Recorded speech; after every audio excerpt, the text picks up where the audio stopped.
I love Jelly Roll. I think his music is great, but I really think he got that Saves Me song.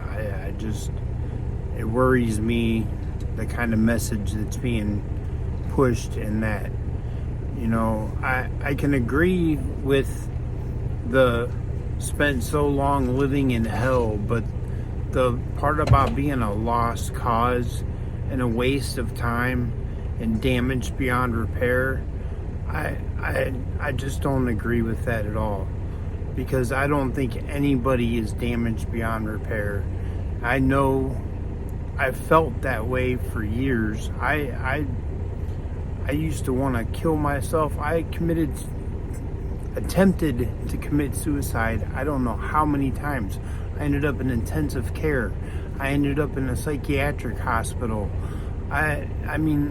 I overdosed, and when they brought me back, I was so mad that they didn't just let me go. I freaked out when it happened. I was pissed. But that was because I didn't think that I could ever recover from addiction.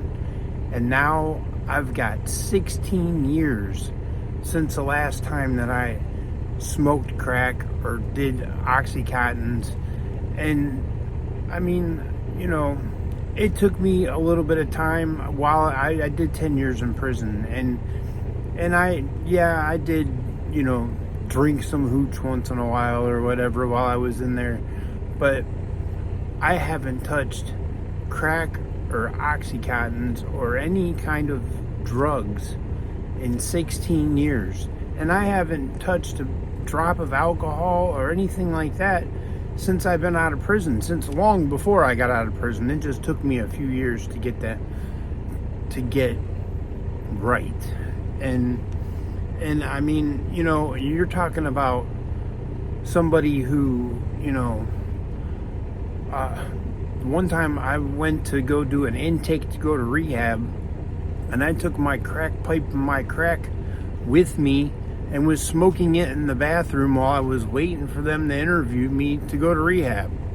I was a complete train wreck. And I'm not on drugs anymore. I've got 4 beautiful grandchildren. I've got a career. I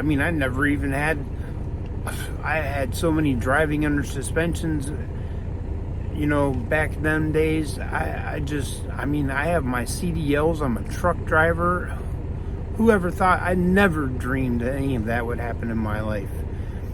And, and then I hear these things about, people talking about, my addiction was worse than their addiction. I don't agree with that. I used to feel that way, and I saw somebody's story, and they were talking about their addiction to porn, and they were talking about how they felt suicidal and stuff like that from not being able to stop, because of something having that kind of control over their life. And it's exactly how I felt. I don't think you can judge somebody by, what you think is worse or better. That prison that you're put in your mind, and that sense of hopelessness is terrible. But you can get past that. There is hope. I swear I never thought I would be able to say that. And I can today. I just hope everybody keeps trying.